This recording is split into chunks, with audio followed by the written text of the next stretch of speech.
Hi and welcome to the best thing you watched this week. We got Chris from Movies and Munchies, Ruben from the Ruby Tuesday. Thank you so much. If you join us every week, you'll know the format by now. Mostly because we tend to go off on tangents, sometimes earlier on, sometimes later on, and then our movie quizzes at the beginning or our questions sometimes go on for half a day. So if you're still with us, thank you. We appreciate it. If you're listening on the audio, thank you. We appreciate you. Don't forget to like, subscribe, join, rate, all those things that actually help out our channels and particularly this brand that we're trying to create, and be creative and make it entertaining. Anything you can do while we put our time and our thoughts together, at least we try to coherently. I hope you do find this entertaining. If you do have some feedback that's not mean, but you would like to say, hey, maybe you guys could cover this. A couple of weeks back, somebody said, hey, do you remember when you used to do older movie reviews? I'd love it if you cover some of those. And that kind of stuck with me. I was like, yeah, we should do more of those. So that's still in my mind. If you have some of those feedbacks, then yeah, let us know in the comments wherever you're listening to this or watching this. But for now, Chris, last week I did, also hello, welcome. Welcome to Ruben's Mind. It's crazy in here. Last week we did a movie quiz as usual. No one got it on mine, but I believe someone might have on yours. Well, Nostromo, who is our steadfast, he got 2/3. Not all of it, but 2/3. But yes. Nostromo. Gonna have to step up your game there. Yeah. Wow. Throwing down the gauntlet over wow. Okay. I challenge you to a duel. My name is Illegal Montoya. You killed my father. Prepare to die. Prepare to die. Oh, okay. So last week's answers, Shaun of the Dead, Borat, and Hocus Pocus. Yes. My wife, she is number 3, prostitute in all of Kazakhstan. Sneaky monkey. Exactly. Yeah. Well done. Goodness. Okay, so should I go into this week's? I have 3 please. orange cards ready to go. Ooh, okay. My wife has walked into the room. I hope she didn't hear that comment earlier. Oh, she's brought me, I don't know if this is punishment or she's brought me courgette and tomatoes. This is what I'll be eating today, guys. What was that first word that you used? Courgette. What is zucchini? That? Oh, what? Why did you say it the other way? Courgette is how they say it in the UK, and the right way is courgette. Yeah. Oh, well, I don't eat it anyway, so whatever. So now I know if somebody asks, "Would you like courgette?" I'd be like, "No, thank you, I'm good." Okay. Yeah, that's rude. Okay. First question. It was my privilege to know him and to make him known to the world. He was a poet, a scholar, and a...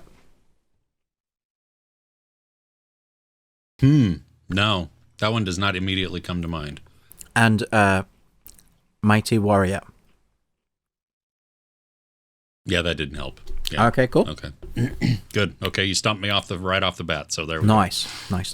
I wonder if you've watched this. If you haven't, I'd be very disappointed.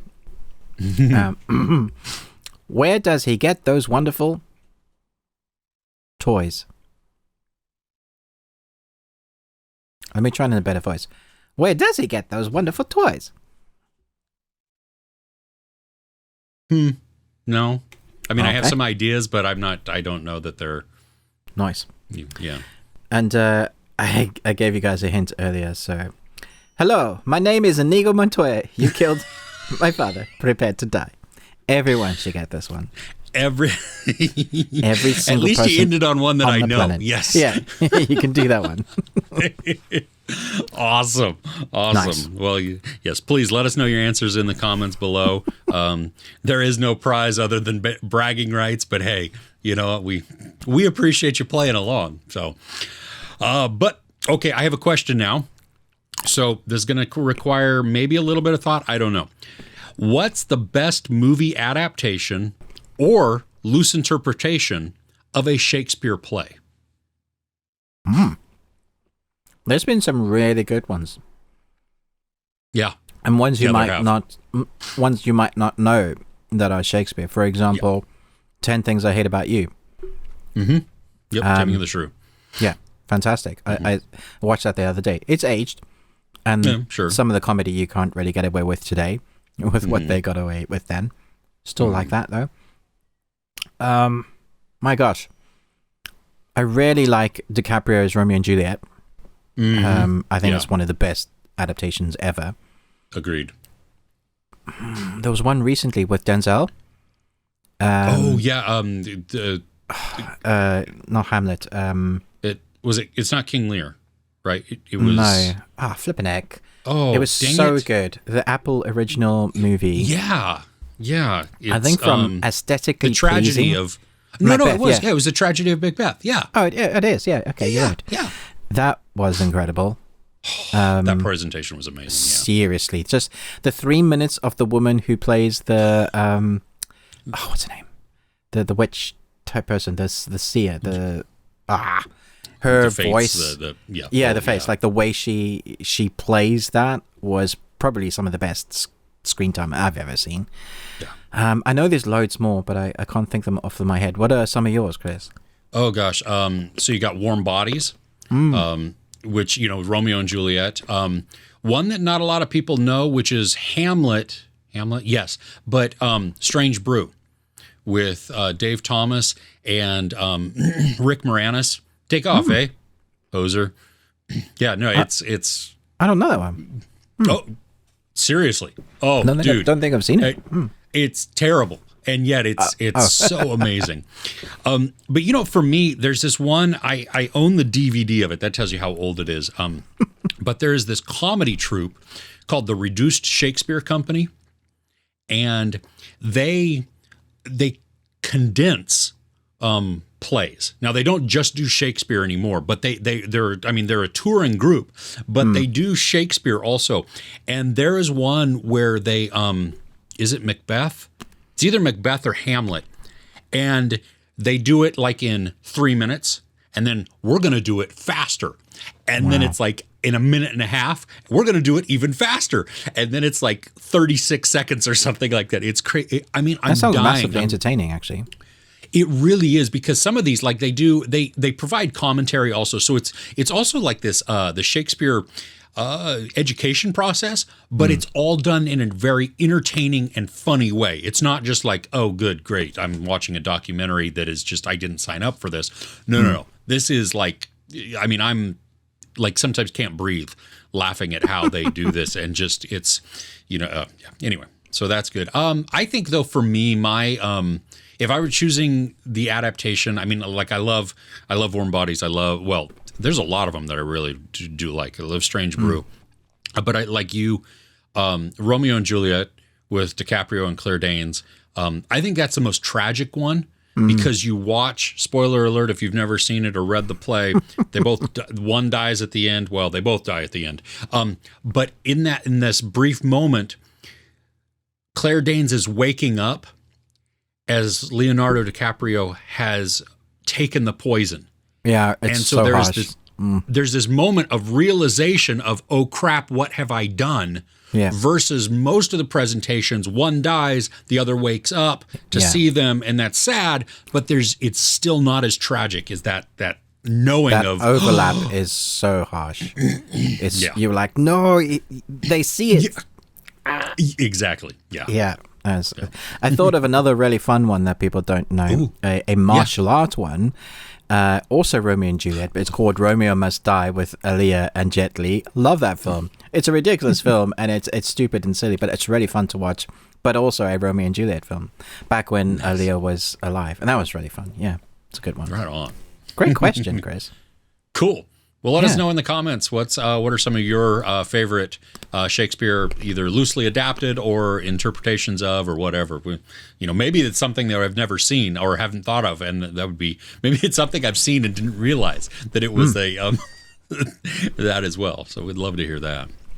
Oh, but okay, should we dive into some of the best things that we watched this week? Yeah, let's do it. I think this week's going to be really interesting because I had a lot of animation, which is one of the niche, because we niche in animation, anime. Yeah. I say we, me. You're from Britain, so it's the royal. It's okay. The royal we. Yes. I'll wave like the queen. Hello, my subjects. I'm going to conquer other people. The redcoats are coming. Okay, let's not. You go are into the redcoats. The horrible histories. Okay, yeah. So, should we get into the one that we disagree with first, and then we'll get into? Let's do it. Okay. Because this is on your list, right? I mean, this is on my list. I gave this 5 Nicolas Cages out of 5. Yeah. I watched this with my teenage son. Yeah. Didn't tell him how I felt about it, and asked him how he felt about it at the end. And we just spoke about it for like 10 minutes. It was great. Loved it. It's called Glorious. Mm-hmm. It's about a guy that ends up at I guess it's a rest stop in the middle of nowhere. Yeah. Mm-hmm. He has this weird encounter at the beginning with, I guess it's the general manager of the rest stop, this woman that says some cryptic stuff to him. And we're like, what? And then he ends up stuck in the bathroom. He can't get out. And there's this voice in the toilet, voiced by J.K. Simmons. And once he starts talking, the quirky dialogue had me. But once it reveals as to what or who is J.K. Simmons playing, I was like, I'm all about that sort of storyline, those games, that mythology, without going into spoilers. I love that sort of stuff. That's really me. And also because Jason Stackhouse from True Blood, the character he plays is Jason Stackhouse, the main character. And that's how I see him. I just see him as that character. But for me, the ending sealed the deal because I didn't see the ending coming. Like, I knew partly how it was going to end, but there's a character reveal that I was like, damn, that is awesome. And I get it. Like, I totally understand why they did what they did. I mean, I guess we can talk spoilers once we do spoilers. So we'll just talk about the film first. Sure. But for now, so I loved it. Loved the dialogue. Thought it was tight, quirky, funny. Family agrees. But that's, we're weird that way. So, but I watched your short review and I thought, okay then. So let us know your thoughts, Chris. Okay, so let me tell you where I agree. J.K. Simmons, funny. I mean, quirky dialogue, yes. His delivery, that matter of fact, just almost sarcastic, but because it's so direct, it is humorous. I mean, it made me laugh. The cosmic horror of the overarching story, I appreciate that. You want me to stick that where? What? But so I did not see the ending coming either. Okay. And I do appreciate that. And it fits in line with cosmic horror, just the general, okay, I'll leave that there for a second. We can talk about that more later and I can go into depth in that. I know we're not really I think we're supposed to root for the character, for Ryan Quanten's character who is trapped in the bathroom. I think we're supposed to root for him because it's an awkward situation. It's weird. He doesn't know what's going on. There's and I hated him from the word go. Like, I didn't care about it because I didn't like him from the beginning, and he continued to piss me off because he was making all these decisions that were so selfish.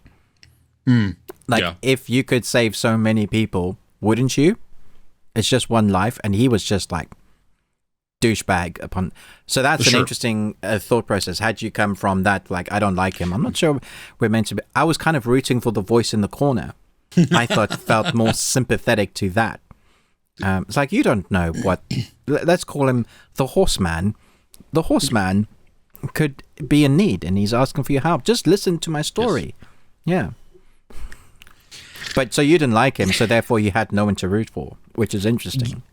Yeah, I mean, I was rooting for, and it's not like I could root for the horseman. I mean, if that's what we're gonna, J.K. Simmons, the voice, because I don't know what the motivation is there. You know what I mean? So it's not like I can really root for him. I enjoyed the presence, but I'm not really rooting for anybody here. I'm just kind of watching it play out, which is fine, but like, I enjoy pieces of it. That's the thing, that I enjoy pieces of it. But as a whole, I'm like, it left me wanting. But I think two's really harsh, because I'd put like 365 days in twos and ones, and well, see, and mine I guess it's a different genre. Yeah, yeah, and it's. I mean, to be fair, 2.5. So 2.5. Okay, that's down the middle. I only heard 2. Yeah, so okay. Yeah, no. So it's. I mean, feel a it's bit better like, now about that, Chris. It's 2.5. Yeah, like 2.5, between 2.5 and 3. That sits with. Yeah, I don't really like it, but I'm not really going to recommend it either. You know, it's okay. But it's not. It's. I watched other things this week that were like a 2 or a 1.5, because it's like, you pissed me off and you wasted my time and everything else. Give me my time back. Yeah, this is 80 minutes. I mean, it is a very short, condensed thing, and and some of it is done really well. I'm not saying that the whole movie is poo. I didn't enjoy it. That was really what it came down to. Yeah, I mean, that's what it comes down to. Like, if you don't enjoy the movie, you don't enjoy the movie. I loved it. I think it was. I'm finding myself to be really intrigued by cosmic horror. I think that's where my brain is kind of lending itself. Okay. So I'm already, and it ticks so many boxes, like J.K. Simmons, the actor, Jason Stackhouse, and cosmic horror. Nicolas Cage's, he's done a couple that are weird and wacky, not particularly good films, but I still enjoyed because of the Cthulhu-ness of what could be. You were going to say something else? Well, I was going to ask, just based on cosmic horror, have you seen The Void? Yeah, have you seen that one? Okay, that is great. You've seen Color Out of Space? That's one of the Nicolas Cage ones. And the thing that does bother me a little bit, just based on like the imagery that they're using, the color, even for like the promotion of the poster and stuff, it was very Color Out of Space / Mandy. Oh, for sure. Yeah, blues and purples and magentas and stuff, and it's like I want you to be a little bit more original with that. And that's not really necessarily the movie's fault. I mean, even though they use some of that color palette within the movie, but I mean, it's from the marketing, and I can't fault the movie necessarily for the marketing, because those don't always are no, tied but I together. can see, because you have an expectation, then it sets an expectation. You've seen this kind of before. You need to do something different. Yeah. I hadn't seen the poster, to be fair, before I watched the movie. So I didn't have that expectation going in, but afterwards, now I can see, because I used it in my thumbnail. So that definitely has an expectation to it. I also think people don't know how small the budget was. I know it was pretty tiny, because they had one room. They spent a lot of it on the 2 actors, the main guys, and then what CG there is, they had to spend it on that. So it's a contained space. Yeah, which is great. Which is a good way to keep your budget down. You think about Reservoir Dogs, The Room, or just Room, I think it's called, with Captain Marvel. All great. Brie Larson, yeah. Interesting. I think if you can hold an audience's attention where you're basically just one person and a voice, you're doing pretty good. But yeah, I thought it was interesting, the diverse nature of our it's this way, because I was like, during the week I was like, Chris, you gotta watch this movie so we can talk about it, and then I watched your short. Excited to also. and then I was like, oh no. No, why you do this to me? You stabbed me in the heart. Oh, yeah. No, I'm joking. It's fine. I thought it was interesting. Yeah. So we talk a little bit about spoilers now. We'll leave a time code for you guys just to skip to the next movie. So the reveal, let's just talk about that. See, that's the reason I felt justified in not liking him, because once it reveals him to be the serial killer, in the context, we're not sure we're meant to root for him, but there's this, you feel sort of sorry that he's so in love with this woman, but then you realize, was it love? I don't think so. I think she was the next target. The change of his face when he has the knife. Oh, see, I thought she was already the victim. Like, he's already killed her. Oh, right, yeah. See, I didn't... so she was the one that he chose. Yeah, he was the...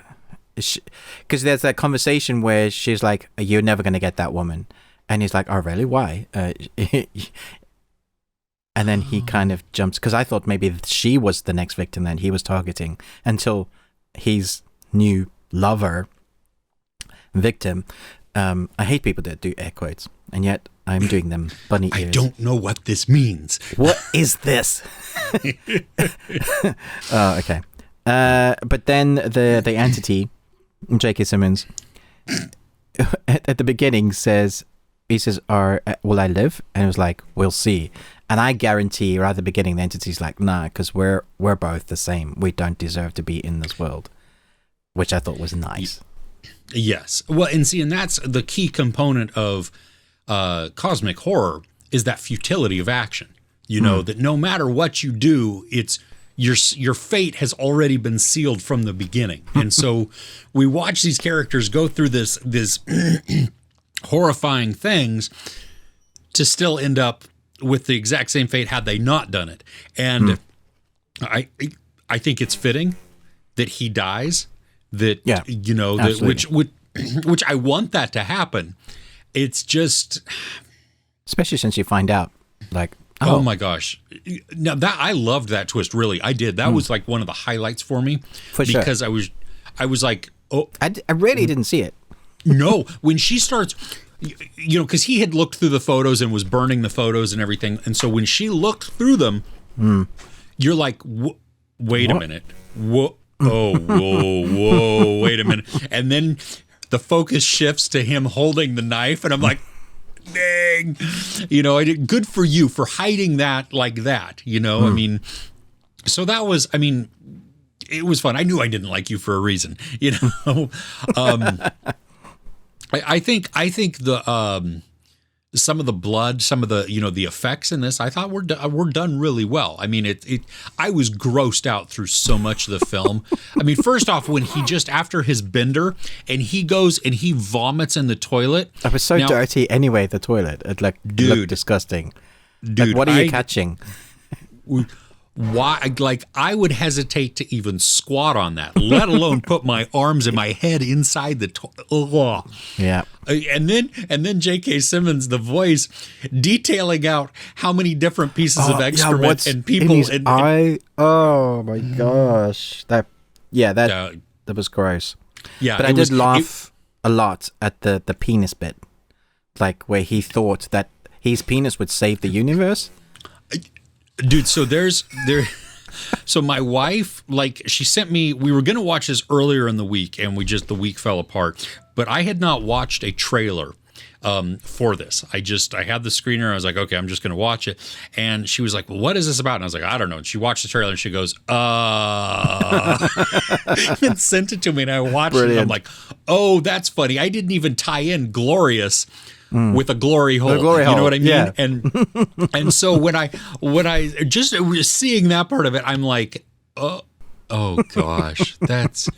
And then the line though of like, why did you think that was going to happen? Just you think that it's like, of course, yeah. Like, why would it? That makes no sense.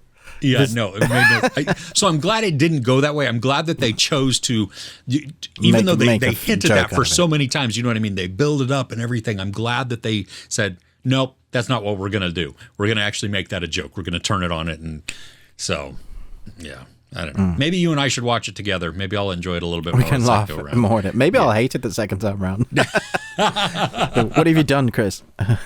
Yeah, I don't know. Yeah, I mean, maybe I'd appreciate it more because there's been movies where it's also like as you're watching, who you're watching with, why, you know what I mean? Like if one person, if you've both already seen it and one person really enjoys it, sometimes that affects the other person. Like I remember watching Super Troopers, you know, that, and that the first time I saw it, I was like, this is really stupid. And then I watched it with somebody else who had really enjoyed it, and the laughs become infectious.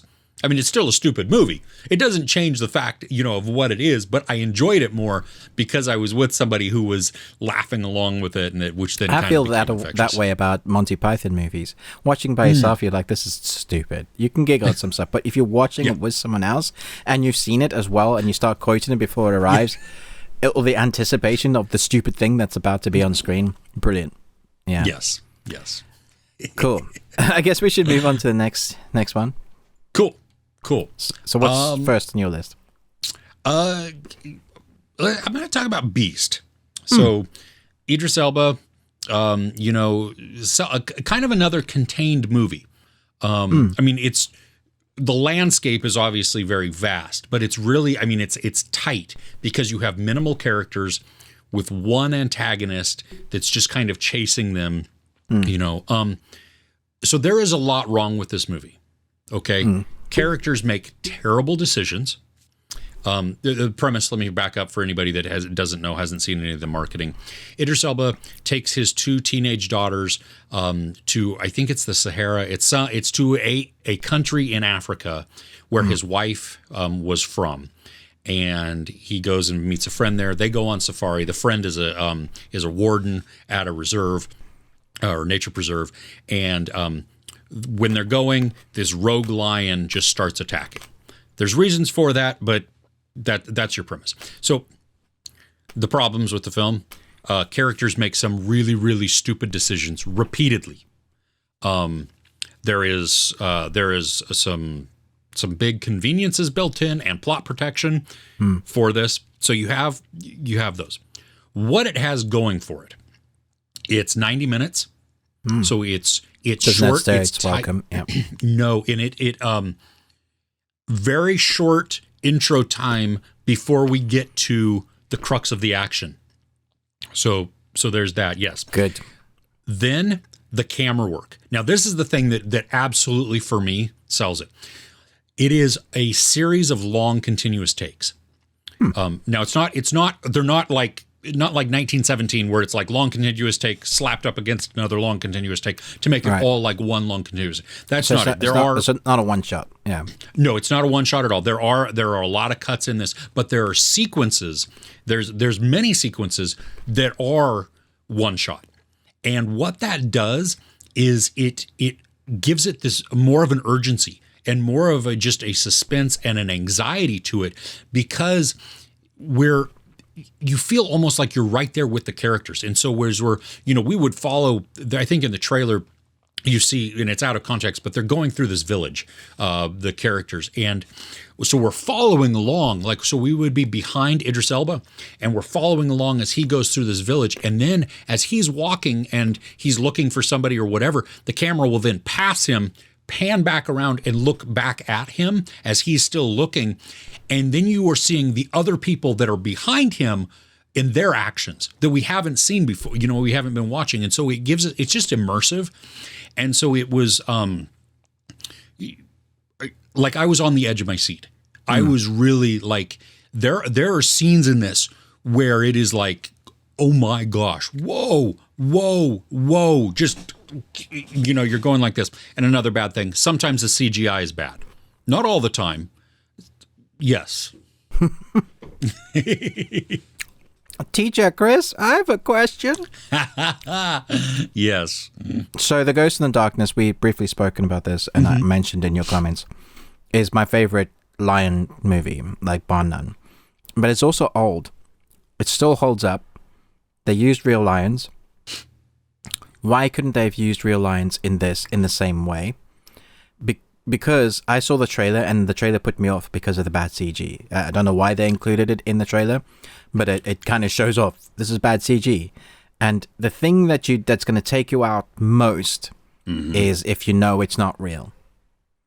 So yeah, and there are times, like sometimes the CG looks decent, and I think really the reason that they're not using real lions is because of the things that they have the lion do in this. That you just, it's impossible to do with real lions. Well, somebody would die. Or an animatronic head. Yeah. Yeah. So it's, there are parts where it's like, and there's some, like there's an event that happens with the rogue lion. And after that event, it's a little less believable than what it probably should be based on what we see. Still, though, it didn't, because I'm still invested in the quickness of the storytelling and what's going on, Well, it wasn't that bad for you because it's obviously on the best thing you watched. So it's still high tier. It's a good movie. Yeah, even though you've had those things that might have taken you out, but not enough to take you away from the suspense. Correct. Yeah. No, the suspense and the anxiety that I'm feeling through a lot of this is like they held on to that.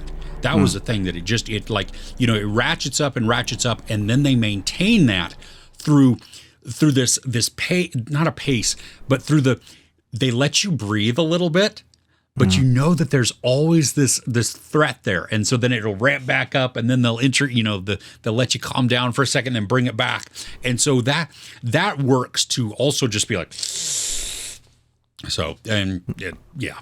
So it's definitely great. It's good for a watch. I had said, you know, if it's good for a matinee. I mean, if you're going to see it in the theater and you're like on the fence or something like that, go into the matinee.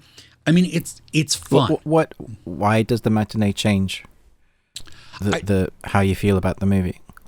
I mean, because here it's like several dollars difference. I see. In price. Okay, and right. So, yeah.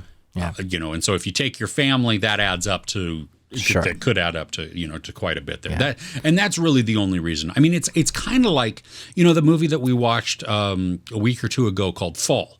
You know, again, it's contained, minimal cast, edge of your seat. Are there problems with it? Absolutely, there are problems with it. That, you know, and like in that, the ending is terrible. In this movie, in Beast, we see.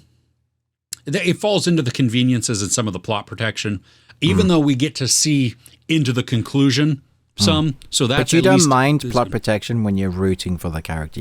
In fact, I would say that we kind of want it. Like if you've gone through the harrowing hour and 20 minutes, if you don't get that 10 minutes, you go to escapism and those sort of anti-hero movies for that reason. You want to know that they win.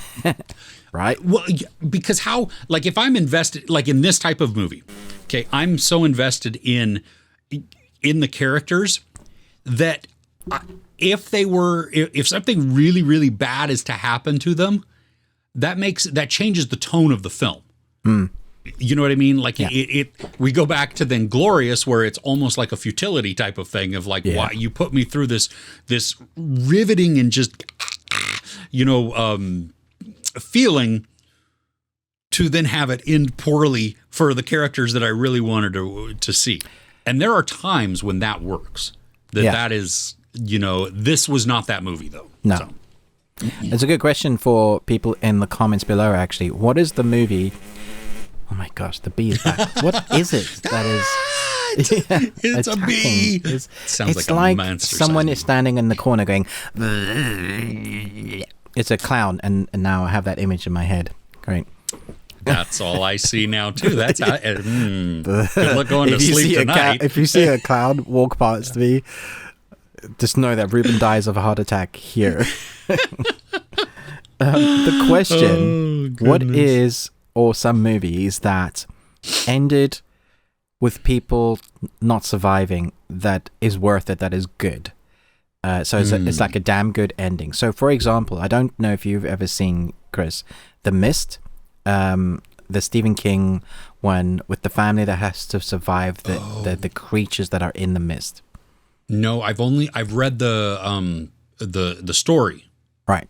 So Darren Darabont, I think that's his name, Darabont, who directed the first season of The Walking Dead, like the Frank Darabont. Frank Darabont, yeah. Directed this adaptation for this thing, and I believe the ending is different to the book.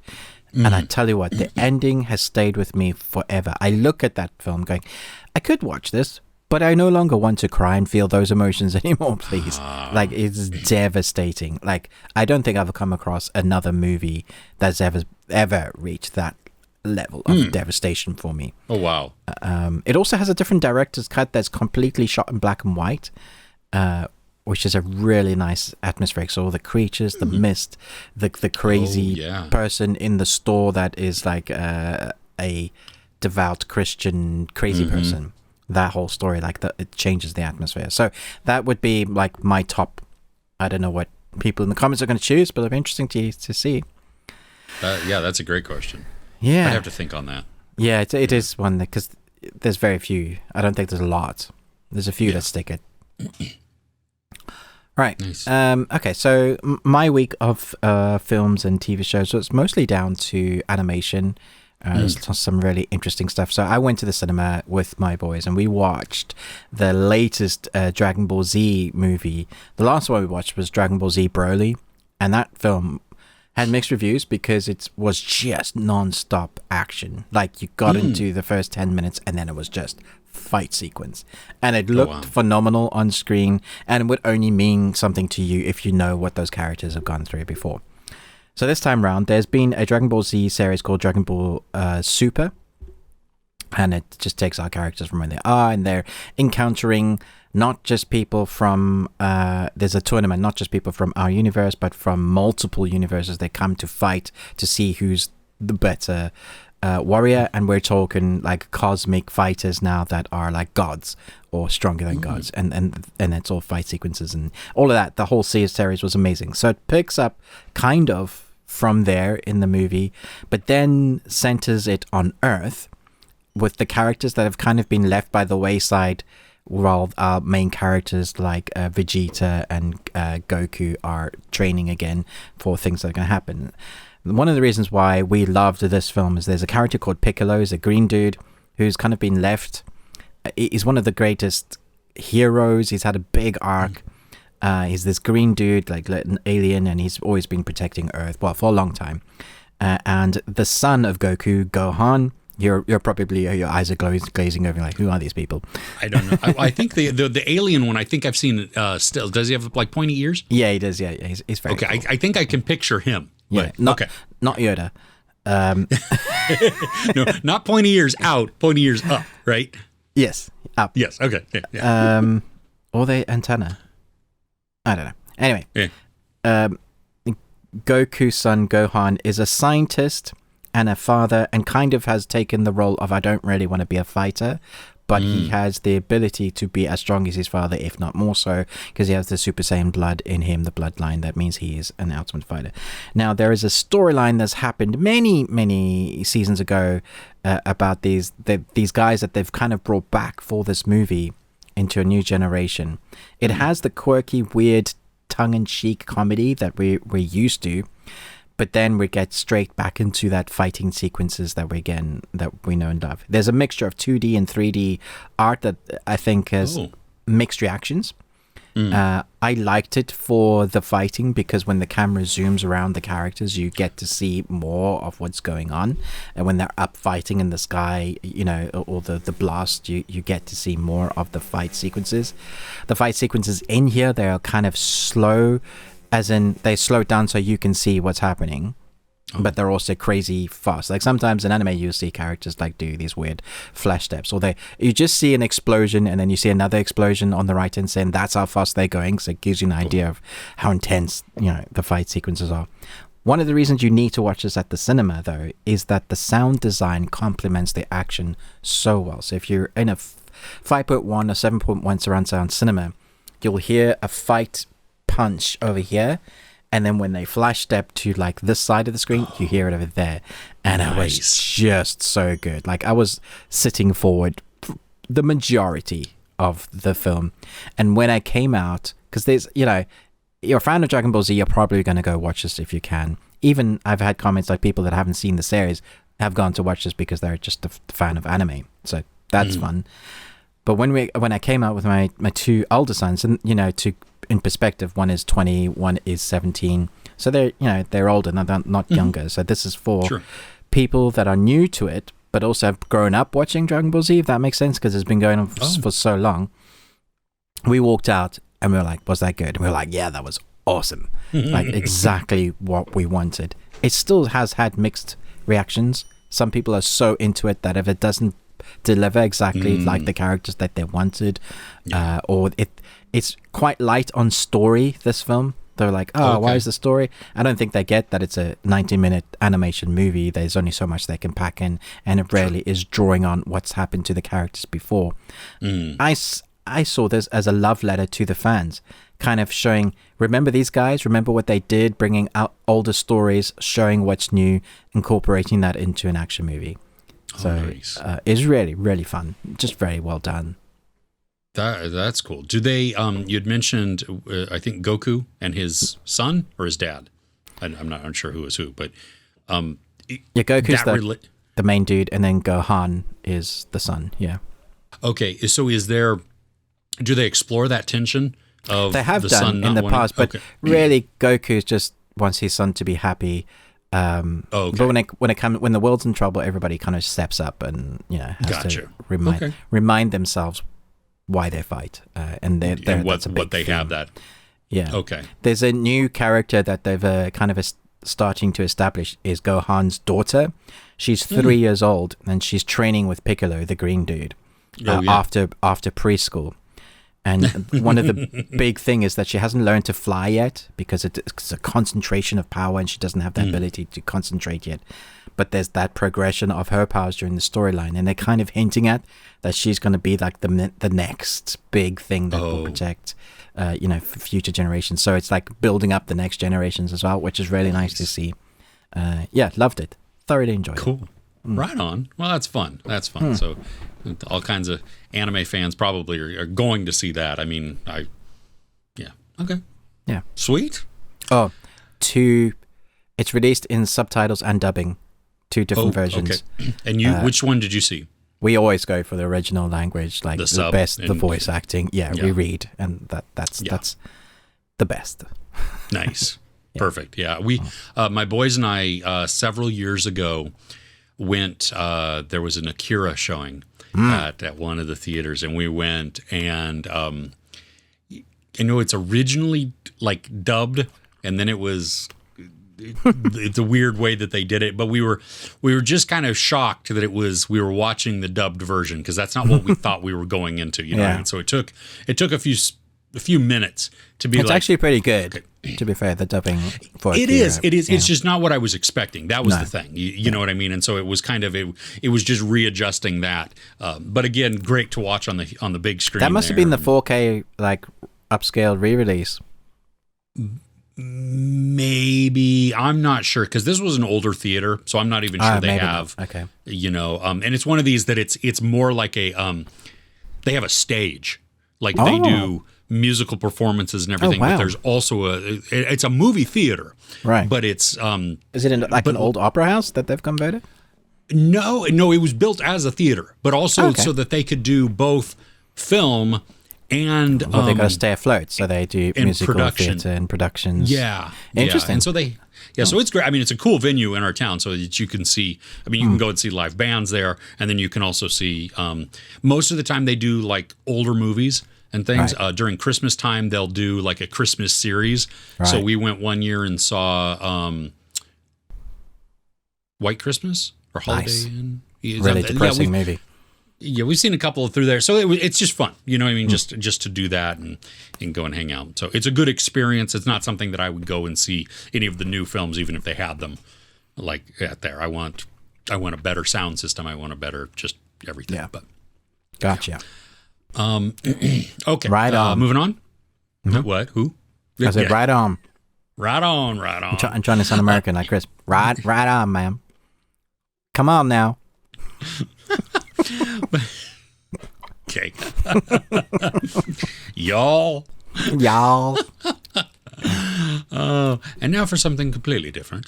I see what you did there. Okay. Yeah, there you go. Okay, so I'm gonna save the absolute best thing that I've been watching this week till the end. But I unlike you, who had a lot of good watching experiences this week, I watched a lot, and a lot of it was not good.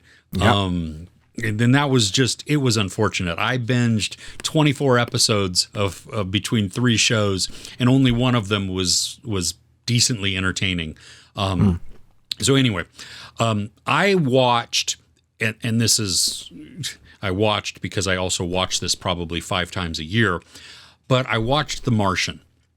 I own it, Matt Damon, Ridley Scott's movie with, and I have both the regular edition and the extended edition. And now I just watched the extended edition. I don't think I've ever seen the extended edition. It doesn't really add much to the story. It's just there's clips within certain scenes that are a little bit longer here and there. So it's, it's not like watching the theatrical cut of Lord of the Rings and the extended edition of Lord of the Rings. Right, yeah. There is only one edition to watch of that, and that is the extended edition. Editions, yeah. Yes. So this, though, you can watch either and be totally fine. It's just, do you want to have a little bit more time in there, everything else. But, movie adapted from Andy Weir's novel. And there's a reason, like, I never include this in, like, my top 10. Like, if I think about top 10 movies of all time or something, my favorites, this is typically not in that list, but it really should be based on pure watchability I was going to say, rewatchability. you've spoken about how many times you've watched that before, so... Yeah, it's so great. I love from all of the different angles that happen, but I gotta say that Matt Damon's performance in this, that's what sells it the most. And that's what because a large chunk of the movie is just him talking to himself, but really talking to us through a webcam or through a GoPro as he's documenting what's going on. And the ability to have this tale and this narrative that is witty and moving also. There are times where I feel the tension and that peril that he could face because he's left alone on Mars. As bad things happen, but also some of the self-deprecating humor that's brought in. This is really a well-balanced film from a dramatic standpoint, where you have this survival type of thing and people working to solve a problem, and then balanced with comedy. And it's genuinely funny through a lot of it, and not just from Matt Damon, but then you have Michael Pena, who brings in there in his whole interaction with the other astronauts. You have Sean Bean and Jeff Daniels, Kristen Wiig, Chiwetel Ejiofor, Mackenzie Davis. All of them, Donald Glover, even all of these interactions that are happening at different points. And the way that the story is paced and put together, like it just, it starts off and there's a stressful moment, and it's like, and then it lets you down and it brings you back in. And then we get to breathe with the characters and we get to live with them and learn more about them. And, I don't know. Every time I love it. There's, I laugh at all of the same jokes every single time.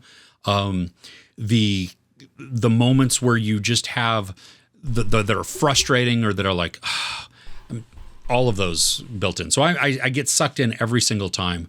I think if you have not seen it, it's from 2015. So it's not that old, but it is a little older. For anybody that's never seen The Martian, give it a go. Even if you don't like sci-fi, which I would say it's not really sci-fi. The only fiction part of this is them being on Mars as astronauts, doing that.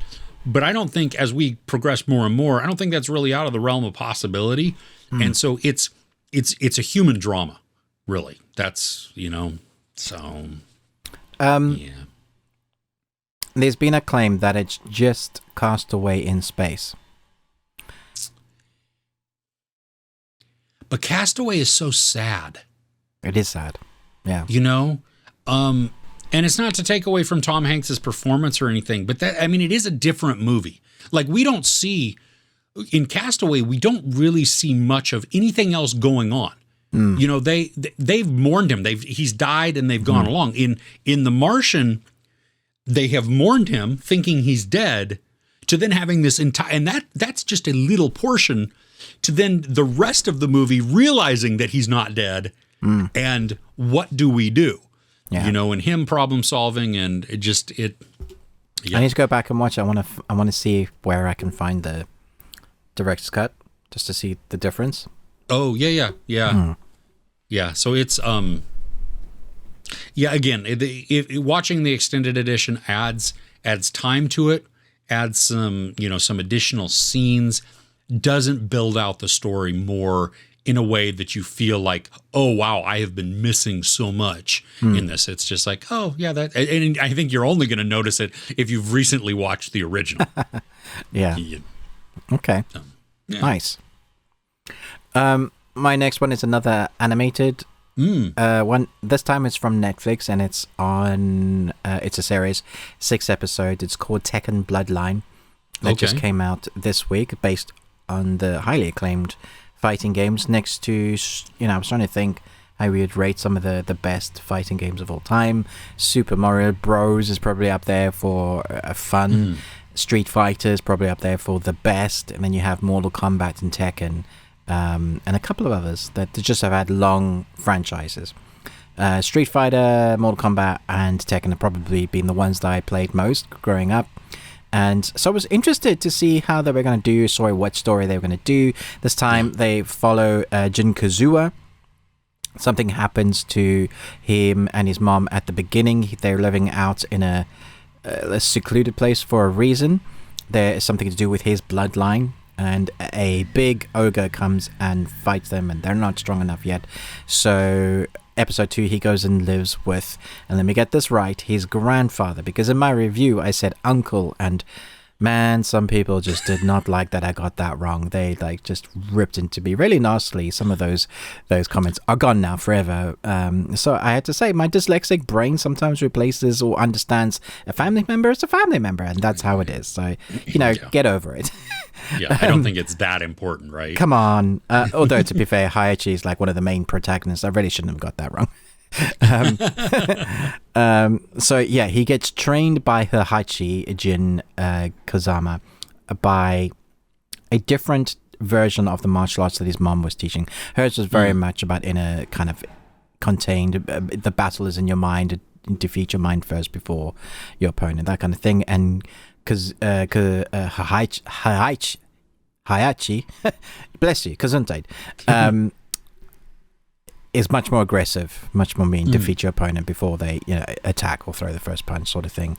And so he breaks him down to be able to fight in the tournament, which is the Tekken tournament, like Mortal Kombat tournament, so that the thing that attacked them, the ogre, will be enticed by the fighting, and so that he can get his revenge on what happened in episode 1. And so Hayachi knows that he needs to train his grandson up enough to be able to defeat this thing. Now, there's a bigger secret arc why Hayachi is doing all this. I think the fun that people are expecting to see is whether the Jin Kazama storyline ends like it does within the game, and it largely does follow that story. And then seeing your favorite characters on screen and seeing them do the moves that you do when you control them, and seeing how that looks on screen. Now, there's some sort of shadowing issue with the animation that some fans weren't appreciative of. They just said it just looked weird. Again, it's 2D and 3D. I really like the creativeness of this animation style. There's this thing they do in some of the fights where you have your character, like say Jin's fighting, let's just say he's fighting his uncle. Well, lots of training he does. I did it again, uncle, grandfather. And it's full color, 3D, the fights, sequences, the camera's moving around. And then it goes black and white to like almost outlining of the characters in black and white to a leg contacting a knee until they're doing like a super powered move, and the super powered move comes in with color, and then it explodes. And it's such a clever way to show the power move that I was just like, this is excellent. And then the score on top of that is just highlighting the fight sequences. It's not anything to like write home about in storyline. The storyline's basic, bad guy, montage training, tournament, and then the memes that ensue from that tournament when something happens. So you won't see all of your characters. A lot of them are just not in there, and that's some people were disappointed with that because there were some characters I really wanted to see that weren't in there. But I think for 6 episodes, for 20 minutes apiece, that's an amount of time that can show certain fight scenes and still try and have a cohesive, contained storyline within the first tournament. Now, it does end by showing us, we're probably going to do another one if we get the budget and it gets greenlit. And then we'll show some of the other characters coming in to do another tournament. I thought it was well done. It was fun. Do you get the sense that there will be more seasons of this? Yeah, I think it's. I mean, does the story warrant it? I guess maybe that's what if they're following just the game storylines, there's probably another 4 seasons at least that they could do. Okay. Just depends where they want to go with it, what they want to do with it. I thought it was fun. Really quick watch as well. Like, it's not 20 minutes an episode, 6 episodes. I may have to give it a watch just because the differing styles of animation that you listed, that intrigues me, especially going to black and white and then infusing color within that. Yeah, but it's really clever. Sounds fun. I appreciate it, and I think you'll appreciate Heihachi is the guy that you think he's going to be. He will beat you down till you're black and blue, and then build you up. And he's always speaking in a really deep, gruff voice. He is that character and doesn't change. Like, Heihachi is Heihachi. He's exactly who you think he is. Nice. Okay, sweet. Yeah. Nice. Give it a shot. Okay, so the last thing on my list, it started this week, and I haven't done my review on it yet, just because I'm waiting to finish the series, which will probably be today. But it is on Apple. And it dropped. The new series dropped on Friday.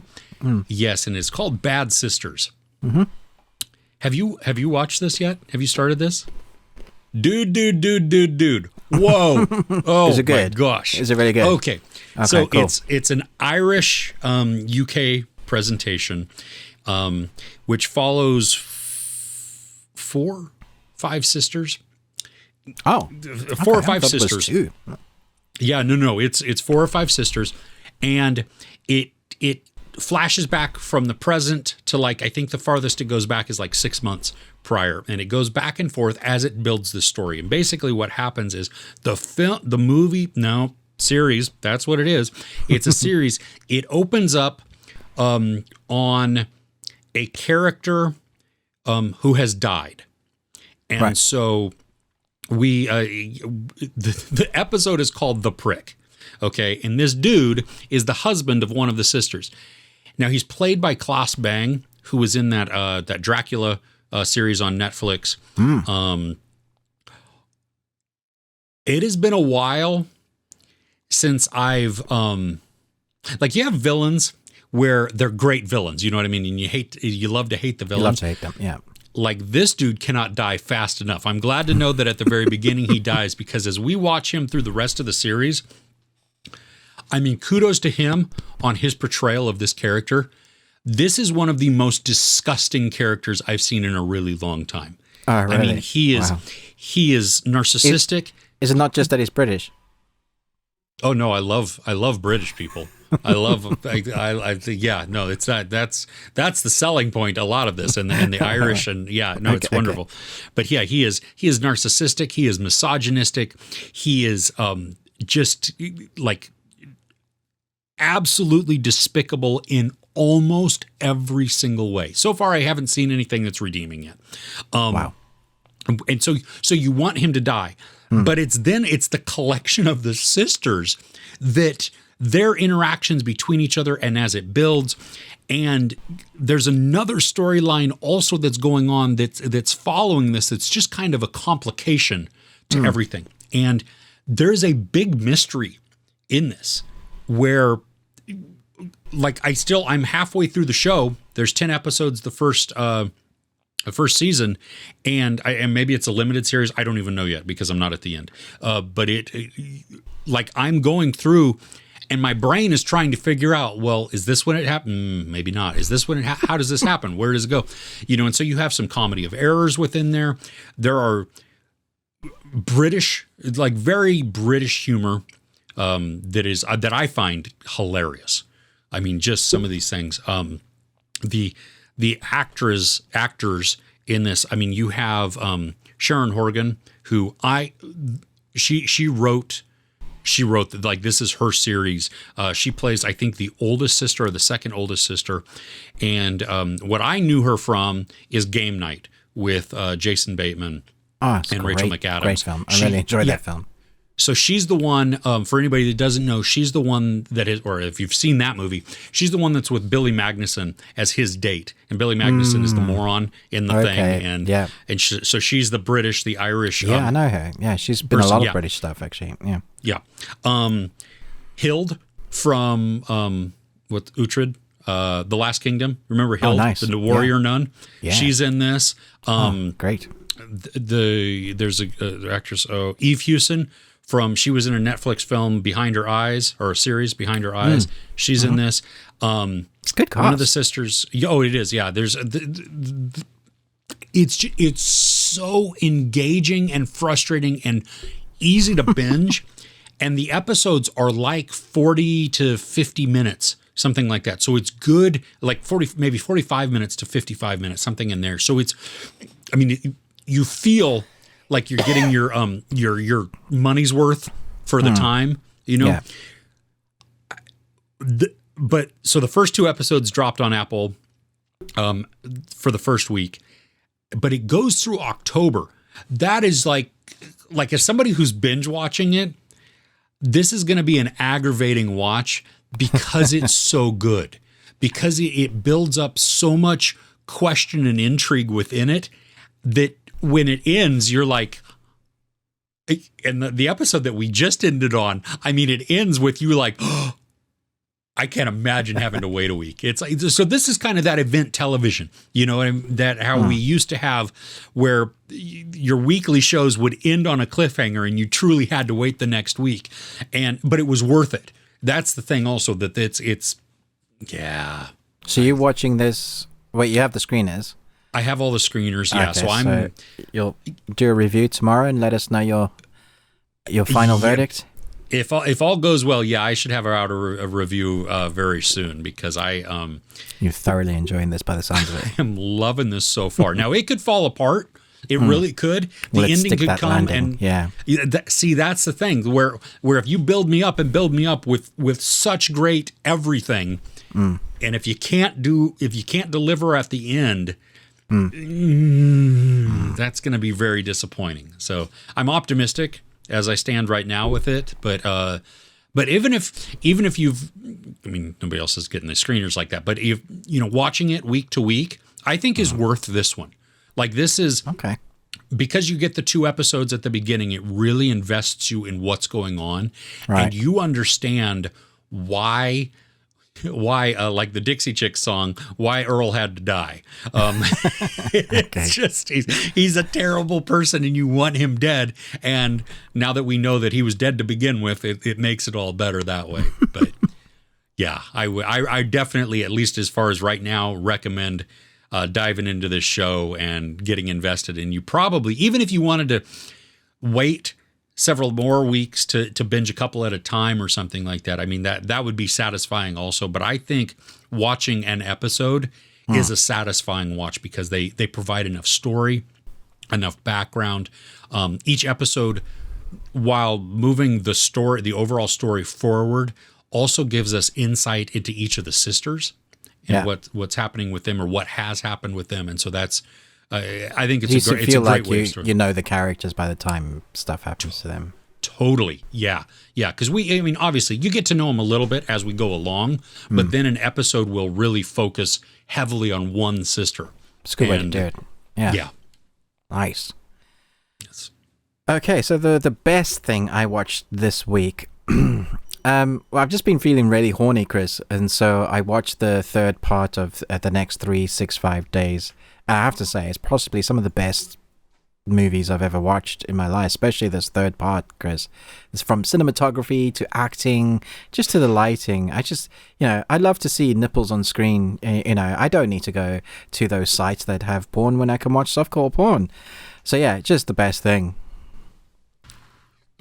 I don't know why you did this to yourself, because I remember you saying that the second one was like a series of music videos all slapped together with zero, like it just made no sense and it was just stupid all the way around. So my Nicolas Cage ratings for this trilogy is 1 Nicolas Cage for the first one, half a Nicolas Cage for the second one, and 0 for the third one. So it gives you an progressively idea. better. Yeah, totally. Thankfully, that's not the best thing I watched this week. The best thing I actually watched this week was a surprise. We talk about Netflix canceling stuff so often and just not really loving the content that they put out, not giving us what we want. We want second seasons of stuff or third seasons, wrap up the story. And it just feels like they don't listen to the fans a lot of the time.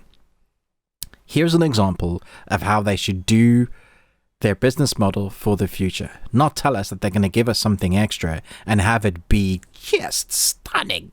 Because The Sandman got an episode 11, and it's a double bonus feature. So the first part is a dream of 1,000 cats, and it's animated, and the audio comes from the Audible play that they did. So you have the original, the creator's Neil Gaiman's voice, and I'm trying to think, James McAvoy, a ton of people.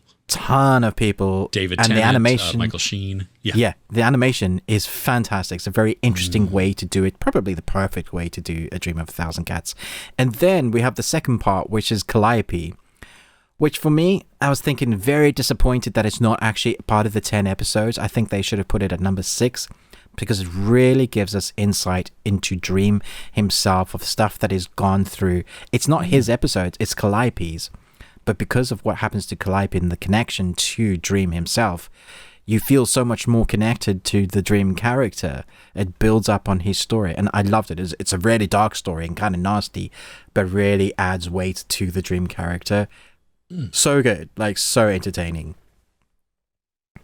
Watch it. I haven't watched it yet, but you're right. Isn't that an awesome thing to do, that after 1 week, 2 weeks? When did Sandman come out? I don't even know. It's a couple of weeks now. Ago, 2 weeks ago, something like that. To unannounced, to be like, hey, guess what? Here's more. Yeah. Wait, what? It's not even a bonus behind the scenes look or something. Like, it's a full feature, like proper double episode. So good. See, and that reinvigorates people to, I think, to check it out and to see, ooh, okay. And it's probably, especially if they're doing like the Audible, like taking out audio, I mean, super serving the fans. Yeah. Right. That's cool. I definitely need to watch, because I mean, I'm curious for the second season. I'm looking forward to it.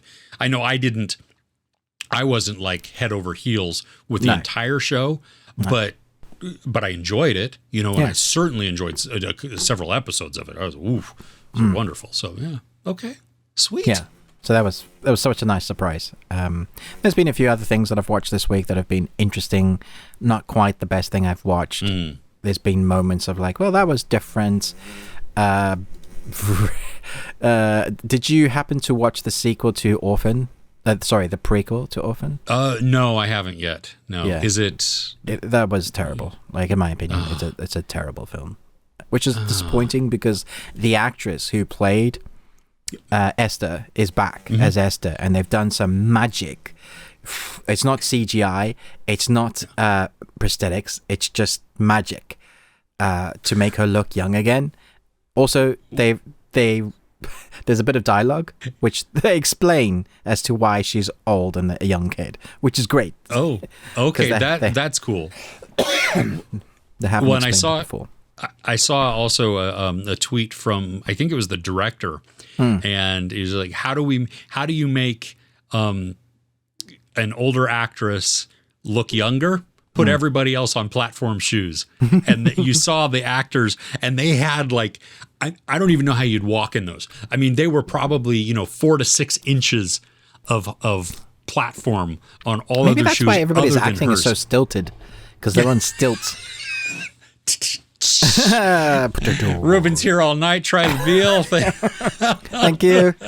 I'll see myself out. Oh goodness! Oh, that was good. So okay, so I don't need to rush right out and watch Orphan First Kill. Don't. Okay. No, you don't. Good. All right. Well, anything else you wanna discuss? Do you want to talk about She-Hulk? Did you watch She-Hulk? No, I haven't watched it yet. Okay, we'll save that for when you've seen it. Okay. There'll be some stuff to talk about there. Yeah, maybe we'll do a couple of episodes. Okay. Chat. Cool. Yeah. Cool. Yeah. I'm looking forward to that, because the internet has been which is not surprising and weird all at the same time. Yeah. So Yeah. Okay. Yeah. I'm. Yeah. I need to look. I'm actually looking forward to checking it out, just to see for myself. Do I like this? Do I not like this? You know. If the only thing I could say going into it that might help you is that in the comics, she's very much like Deadpool. She breaks the fourth wall. If they allowed her to be a bit more tongue-in-cheek and have swear words and make it more R-rated, she'd be more like Deadpool. But that's the sort of sensibility her character as Hulk has, also as the lawyer. So I think people don't quite understand what the actress is portraying, and I think that can be misconstrued. I've seen some reviewers do. So funny, the actual episode is like 31 minutes, including credits. It's 37. There's also an end credit scene, so like after, like mid credit scene, post credit scene, whatever you call it. So watch that. Definitely, probably my favorite bit out of the whole episode. Oh, I've seen all the memes for that. So yeah. Oh, okay. Unfortunately, this is America's ass. Yeah. There's a reviewer I watched yesterday, quite a high profile one, that was so upset by it and felt like he needed to justify his thoughts just because it obviously affected him emotionally. He's really into his Marvel, that kind of superhero. He does a lot of that kind of stuff. And that his review on it was 59 minutes, or like it's like 20 minutes longer than the actual episode. Whoa. Yeah. Which I thought was great. But anyway, yeah. Anyway, yeah, that's everything. The best thing we watched, I think. Okay, sweet. Well, hey, we thank you for tuning in. If you want to hear more of us talk about ridiculousness, you can head over to our audio-only podcast, which we'll link in the descriptions below. But we talk, some of the things that we're looking forward to in the upcoming week. We talk entertainment news, and sometimes we just go off on weird tangents also. So join us over there. Like, share, subscribe on both of our channels, Ruben with the Ruby Tuesday, me, Chris, with Movies and Munchies. You can check out our Patreon, patreon.com/thebeardedones. There is a lot of content there as well. And tweet at us, too, during the week if you want, at any time, really, at Best We Watched. And it's always funny to me how you say tweet at us. It sounds like an attack in a game or something. Tweet at us. Exactly, yeah. Yeah, there we go. Okay, well, so with that, thanks for joining, and we'll see you next week. Take care.